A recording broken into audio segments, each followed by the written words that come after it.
Hello' মোৰ বন্ধু বান্ধৱীসকল, আজি বহুত দিনৰ মূৰত আমাৰ এই চাহ বাগানখনত ফুৰিব আহিলোঁ। এতিয়া চাওক, বন মৰা চিটিয়া হৈছিল, অলৰেডি বন চব মৰি গৈছে। চাহ গছ অলপ কষ্ট পাইছে পোৱাটো, হ'লেও ভাল হৈ যাব বৰষুণ পৰিলে। আৰু ইয়াত কমলা গছো লগাইছোঁ। কমলা গছটো অলৰেডি লগা হৈছে, কিন্তু কমলা গছ লাগি আছে, ধুনীয়া কমলা লাগি আছে। চব গছতে কমলা ধৰিছে। 2-3 বছৰমান হ'ল কমলা লগালোঁ। এবছৰ ইমান ভাল হোৱা নাই, হ'লেও মোটামুটি ঠিকে আছে। বন চন লাগি গৈছে গছত, উখুৱাই দিব লাগে, এনেকৈ চাফা কৰিব লাগে। বহুত বন্ধ হৈছে।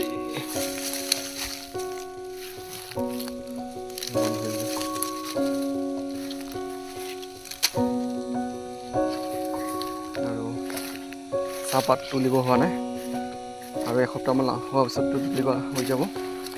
যোৱা বেছি দিন হোৱা নাই, বেছি হেৰি হোৱা নাই আমি চিঙাটো। গাইছ, কেনেকুৱা লাগিছে?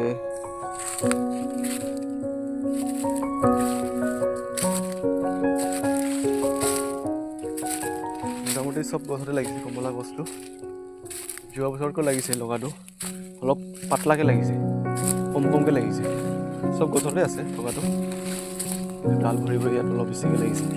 গছডাল বেছি হোৱা নাই, বেছি হোৱাই নাই, অলপ লাগিছে। আৰু এইটো কিবা হেৰি দিব লাগিছিলে, ইয়াক ঢাকা দিব লাগিছিলে। আৰু ইয়াতে কমলা গছতে চৰাই বাঁহ আছে। কি চৰাই বুলি কয় এইটো? চৰাই বাঁহটো কমেণ্ট কৰিব আপোনালোকে জানিলে। ঠিক আছে, মোটামুটি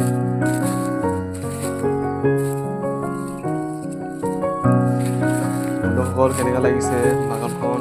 আপোনালোকে লাইক কৰক, কমেণ্ট কৰক। মধুৰিআম গছো আছে, বিভিন্ন ধৰণৰ গছ আছে ইয়াত। এইটো আজাৰ গছ, এডাল আজাৰ গছ।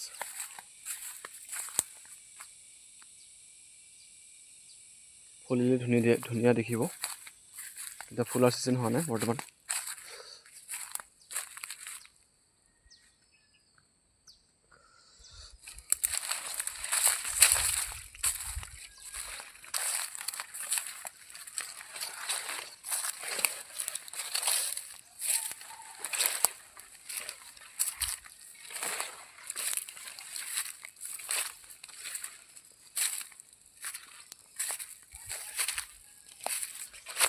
আপোনালোকেও কৰিব পাৰিব বাগানটো।